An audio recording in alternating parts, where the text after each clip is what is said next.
দেখো বন্ধুরা, বাবা ছেলে মাছ ধরে কিন্তু খুবই খুশি। আর দিনটা আসলে কিন্তু শনিবার বিকালবেলা ওর বাবা গেছিলো মাছ ধরতে। তো এখান থেকে আয়া সেরা পুকুরে নামছিল, তখন আমার দুষ্ট বাবাটাও কিন্তু নামছিল। আর দেখো তোমাদের সাথে একটু শেয়ার করে নিলাম। এরপর পরের দিন সকালবেলা, দিনটি ছিল রোববার, আর এখন সময় সকাল ঘড়িতে 7:30টার মতো বাজে। ঘুম থেকে উঠে কিন্তু টিফিন করতে আয়া করলাম। বর কইছে মাছ ধরতে যাব, আর ও তো বৃষ্টি হলে মাছ ধরার একটা হ্যাবিট আছে, যার কারণে ঘুমের থেকে উঠে কিন্তু অন্যান্য কাজ কিছু না করে কিন্তু বড়ের আগে টিফিনটা করে দিলাম, নিজেও ফ্রেশ হয়ে খেয়ে নিলাম। এরপরে বাদ বাকি কাজগুলি এক এক করে করছি। সো হ্যালো এভরিওয়ান, আমি সোমা, আমার নতুন আরেকটি ভিডিওতে তোমাদের অনেক অনেক ওয়েলকাম। তো চলো আজকে আমার রোববারের ছোট্ট একটা গল্প তোমাদের সাথে শেয়ার করি। সকালবেলা তো সবাই টিফিন খাওয়া হয়ে গেছে, এখন বাবাইরে নিয়ে একটু বসালাম পড়াইতে, যেহেতু বাবার এক্সাম চলতেছে।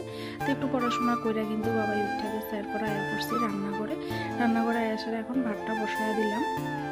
এর ফাঁকে ফাঁকে কিন্তু অন্যান্য কিছু কাজগুলো আমি সাইরা নিয়েছিলাম, যেগুলি আর ক্লিপ তোলা হয়েছে না আর কি। আর এদিকে দেখো ভাতটা বসাইয়া দিলাম এখন, আর চাল দিয়া দিলাম। আর এদিকে দেখো যখন বাবাইরে পড়াইতে বসাইছিলাম তখন কিন্তু কাঁঠালের বিচিগুলি সিদ্ধ দিয়ে দিছিলাম নুন হলুদ দিয়ে। তো এগুলো সিদ্ধ হয়ে গেছে। এখন শীতল লঙ্কা, এরপরে পেঁয়াজ সোমবাস দিয়ে কিন্তু আমি দেখো তোমার মানে কাঁঠালের বীজের তরকারিটা আমি সোমবাস দিয়ে দিলাম। আর উপর থেকে দেখো ধনেপাতা ছড়াইয়া কিন্তু নামাইয়া নিলে একদম রেডি খাওয়ার দিকে। আর এদিকে আমার ভাতটাও কিন্তু উতরে গেছে, ভাতটা হইতে আসছে। আর এদিকে দেখো এই যে বাবা এই যে হাতে মাছটা দেখছো, কাতলা মাছ, এটা তো যদিও তোমার রাতে রান্না করা হয়েছিল, যেদিন বিকালে ধরা হয়েছিল আর কি। আর যেগুলি আসছিল এগুলি কিন্তু সকালবেলা রান্না করতেছি। তো সবগুলি তো রান্না করা, এতগুলি মাছ কি করব। তো যতটা মানে মাছ দরকার, যতগুলি মাছের দরকার অতগুলি মাছই কিন্তু আমি রান্না করে নিয়েছিলাম।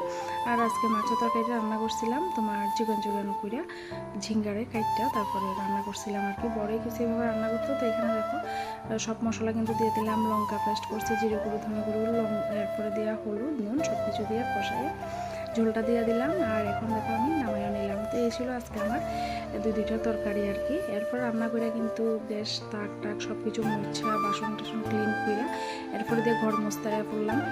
এত বৃষ্টির মধ্যে কিন্তু আমার ঘর মোছা একদিনও বন্ধ নয় বন্ধুরা।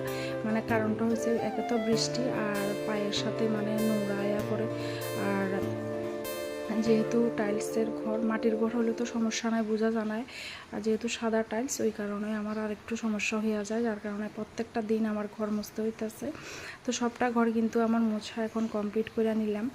আর এদিকে এখন সবগুলি কমপ্লিট করে আয়া বললাম রান্না করে। তো রান্নাঘরের এইগুলিও মুছা টুছা, এরপর কিন্তু স্নান করে আমি পূজাটাও সাইনা নিলাম।